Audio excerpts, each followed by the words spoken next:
Desde a graduação eu venho estudando questões raciais. Quando a gente nasce com esse bichinho do querer ajudar, de fazer mais, de ser mais do que aquilo que é proposto, um TCC vira muito maior e as coisas vão ficando assim gigantes, que a gente quer chegar em mais pessoas. E aí o meu TCC foi um livro-reportagem sobre um quilombo que existe na cidade de Itatiba, que é a cidade onde eu nasci. Depois eu fiz uma especialização em São Paulo também falando sobre questões raciais, também falando sobre políticas públicas culturais para comunidades quilombolas. E aí no mestrado eu fui mais a fundo e eu fui falar de como a cultura, as memórias, as histórias negras afetam as pessoas negras. Então fui estudar 2 espaços na cidade de São Paulo que se autodenominam como quilombos, e aí eu fui ver como que eles comunicam histórias, memórias, ancestralidade negra. O quanto que é poderoso quando as pessoas têm a oportunidade de entrarem em contato com a sua essência, com a sua identidade negra. E por conta do racismo no Brasil, muitas famílias acabam não tendo esse conhecimento por conta de tudo que significa ser negro no Brasil. Eu preciso trazer isso para as famílias, eu preciso que as crianças de hoje tenham esse contato com a negritude delas. E aí a gente esbarra em questões como o racismo. Então, não dá para falar de uma coisa sem outra. E aí eu entendi que eu precisava falar com os adultos. Para nós, negros brasileiros, era muito importante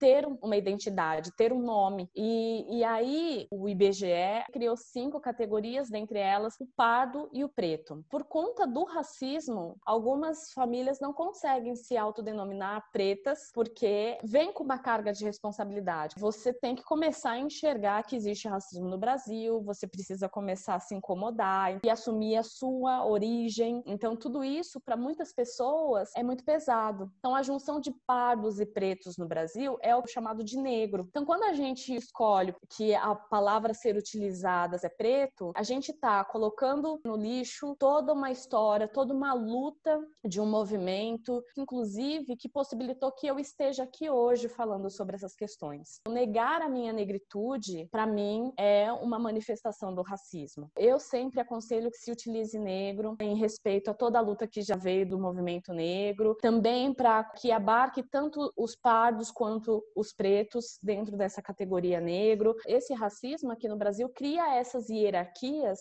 onde as pessoas brancas não conseguem admitir que uma pessoa negra pode alcançar outros espaços. E quando a gente consegue alcançar outros espaços, vem o racismo em forma de violência comportamental para nos dizer a todo momento: você não faz parte desse espaço, não era para você estar aqui. Se para nós adultos isso já é pesado, imagine para as crianças que crescem uma vida inteira entendendo que pessoas como elas não são importantes, não são capazes. O racismo estrutural é onde nós somos construídos, essa estrutura que faz essas hierarquias de poder, de saber, que você vê representado em todos os lugares, no judiciário, na economia, nas instituições públicas, na universidade, na mídia. Então, tudo é construído para que se tenha uma ideia de que o negro só pode ser aquilo. E aí, essa estrutura faz com que se formem essas hierarquias e que não se mude. Aqui no Brasil, essa camada da pobreza, ela tem cor. Isso vai criando um imaginário na cabeça das pessoas que faz com que se revele aí no racismo comportamental. E essa estrutura também vai se representar nas instituições. A gente precisa entender que todos nós estamos contribuindo com a engrenagem do racismo. Enquanto as pessoas não entenderem isso,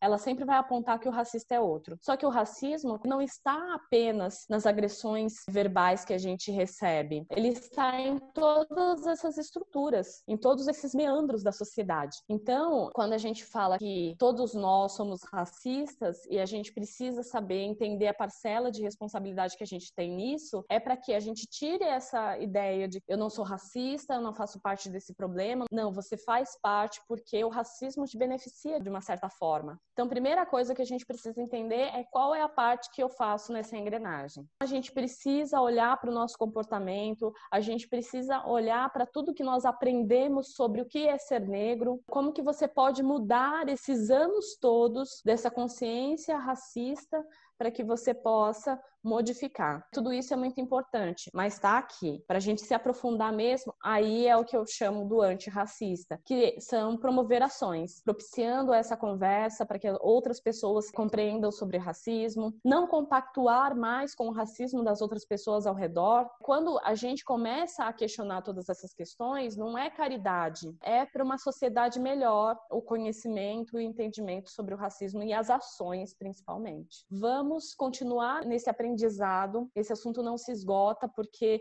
a cada momento surgem novas questões. É responsabilidade de todos nós acabarmos com isso e não continuar reproduzindo essa estrutura racista.